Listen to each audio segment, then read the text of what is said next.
नमस्कार बंधुरा dessert cafe with सुदीपे तुम्हारे सबाइके स्वागत। आमि सुदीप आज चले एसेछि आबारो नतुन एकटा टपिक निये आलोचना करते। तो चलो देरी ना करे भिडियोटा देखे नेওয়া যাক। একটা কাঠগোলাপ গাছের রিপোর্টিং করব এবং তার কিছু গুরুত্বপূর্ণ টিপস তোমাদেরকে দেব যে কিভাবে পরিচর্যা করতে হবে এবং কিভাবে পরিচর্যা করলে তোমরা তাড়াতাড়ি ফুল পাবে। তো সেই বিষয়ে তোমাদেরকে বলবো। তার আগে তোমাদের দেখিয়ে দিই গাছটা এরকম সাইজের একটা গাছ। গাছটা এরকম ফুল দেওয়া শুরু করেছে, একসাথে দুটো ডালে একসাথে ফুল এসছে। এই গাছটা আমার কাছে প্রায় 4 বছর মতো আছে।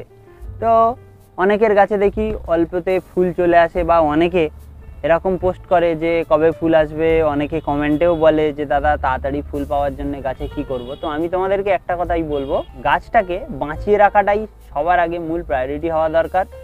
এবার গাছটাকে তুমি যদি ঠিকঠাকভাবে বাঁচিয়ে রাখো, গাছ তোমাদেরকে ফুল অবশ্যই দেবে। তো এই গাছটা আমি 4 বছর কোনো রকম ঘাটতি রাখিনি, তাও ফুল আসেনি কেন আমি জানি না, কিন্তু তাও আমি কোনো রকম এর প্রতি আশা ছাড়িনি। কিন্তু দেখো আর 4 বছর পরে গাছটাতে ফুল এসছে, একসাথে দুটো ডালে ফুল এসছে এবং প্রায় বিগত 2 সপ্তাহ দিয়ে ফুল হয়েই যাচ্ছে। কিছু ফুল হয় ঝরে যায়, এরকম কাঠগোলাপে এটা হয়ে থাকে। আমি তোমাদেরকে বলবো যে গাছকে বাঁচিয়ে রাখো। গাছকে যদি বাঁচিয়ে রাখো, গাছ তোমাদেরকে কখনো কষ্ট দেবে না। গাছকে তুমি যদি বাঁচিয়ে রাখতে পারো, গাছ এক সময় না এক সময় তোমাকে ফুল দেবেই দেবে। কিন্তু তুমি যদি অত্যাধিক সার প্রয়োগ করে তাড়াতাড়ি ফুল আনার জন্য গাছটাকেই মেরে ফেলো, তাহলে তো আর ফুল পাওয়াটা সম্ভব নয় না। তো সেই জন্য আমি তোমাদেরকে বলবো যে গাছকে যত্ন করো, গাছকে ভালোবাসো, গাছকে বাঁচিয়ে রাখো, সঠিক খাবার দাও। খুব বেশি খাবারও দিও না, খুব কম খাবারও দিও না, যেটা গাছের প্রয়োজন নয় এমন কিছু করো না। গাছটাকে বাঁচিয়ে রাখো, গাছ তোমাকে একদিন না একদিন ঠিক ফুল দেবে। তো এই গাছটা ফুল হয়েছে, দেখো আমার ভাগ্যটা এমন, ফুল হয়েছে কিন্তু তার কিছুদিন পরেই একটা হঠাৎ দমকা হাওয়াতে গাছটার টপটা উল্টে পড়ে গিয়ে টপটা ভেঙে যায়। সেই জন্য আমার এটা রিপোর্টের প্রয়োজন হয়ে পড়ে। গাছের রুট বলটা তোমাদেরকে দেখাই, এই দেখো। তো সেই জন্যই গাছটাকে রিপোর্ট করতে হবে। তো চলো সেটা প্রতিটা স্টেপে স্টেপে তোমাদেরকে দেখাই।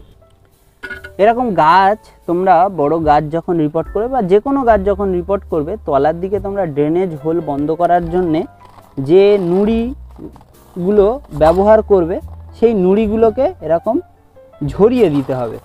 যে কোনো গাছ রিপোর্ট করার আগে এরকম তোমাকে অবশ্যই এই স্টেপটা করতেই হবে। এই দেখো খোলামকুচি যে আমি টবের নিচে ব্যবহার করেছিলাম, সেটাও এই রুট বলের মধ্যে থাকবে।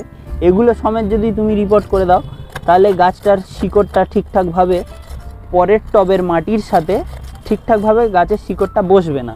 সেই জন্য তোমাকে রুট বলটা একটু পরিষ্কার করে নিচটা পরিষ্কার করতেই হবে তোমাকে। এখানে নুড়িগুলোকে আমি বের করে দিয়েছি। এর নিচে এই মাটি, এরকমভাবে তোমাদেরকেও এই মোটা শিকড় যেগুলো তলার দিকে থাকবে সেগুলোকেও তোমরা কেটে দিও এবং পুরো একদম মাটিটাকে বের করে নিও। মাটি বানানোর জন্য আমি এখানে নিয়ে নিয়েছি 50% মাটি। বাগানের যে কোনো ধরনের মাটি আপনারা এখানে ব্যবহার করতে পারেন, কোনো অসুবিধা হবে না। তার সাথে আমি এখানে নিয়ে নেব গোবর সার। এটা 1 বছরের পুরনো গোবর সার। আমি এখানে 40% দিয়ে দেবো গোবর সার। দিয়ে দিচ্ছি 2 মুঠো হাড়ের গুঁড়ো, 1 মুঠো নিম খোল দিয়ে দিলাম। নিম খোলটা মাটিটাকে সব রকম পোকামাকড়ের উপদ্রব থেকে বাঁচায়। 1/2 মুঠো মতো সুপার ফসফেট দিয়ে দিচ্ছি, 1 চামচ মতো দিয়ে দিচ্ছি পটাশ, অল্প কিছু ডিএপির দানা দিয়ে দিলাম। এবার মাটিটাকে খুব ভালো করে মিশিয়ে নেব। টবের নিচে আমি এইরকম সাইজের বা এরকম খোলামকুচি তোমাদেরকে ব্যবহার করতে বলছি। এই যে নিচের দিকের যে নিচু পোর্শনটা, এটা এরকম ফুটোর ওপরে থাকবে এবং ওপরের দিকের অংশটা এটা ওপরের দিকে থাকবে। এবং এরকম নিচে বসানোর পরে তাতে এই নুড়ি দিয়ে দেবে, নুড়ি দিয়ে পুরোটাকে ভরাট করে দেবে এবং তারপর এই নুড়িগুলোকে এরকম বালির মাধ্যমে পুরোটা তোমরা ঢেকে দেবে।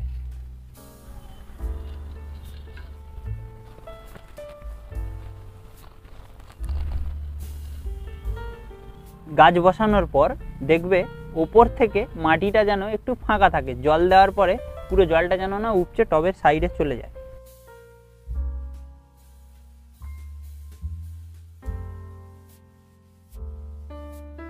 এখানে আমাদের গাছটা রিপোর্ট করা কমপ্লিট হয়ে গেছে।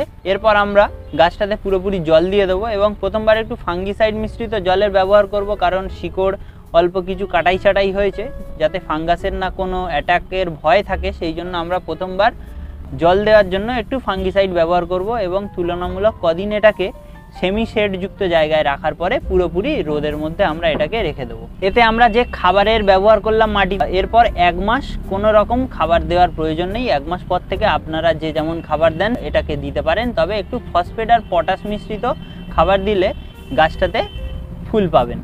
তো বন্ধুরা, এই ছিল এই ভিডিওর মূল বিষয়বস্তু। আশা করি ভিডিওটি তোমাদের ভালো লেগেছে। যদি ভালো লেগে থাকে নিচে অবশ্যই একটা লাইক দিয়ে দিও। যদি এই বিষয়ে আরও কোনো জিজ্ঞাসা থাকে নিচে আমাকে কমেন্টে জানাতে, এবং তোমার যে বন্ধুরা এরকম বিভিন্ন ধরনের গাছপালা করে থাকে তাদের সাথে অবশ্যই এই ভিডিওটা শেয়ার করো। তো দেখা হচ্ছে নতুন কোনো ভিডিওতে, নতুন কোনো টপিক নিয়ে, নতুন কোনো প্রো টিপস নিয়ে।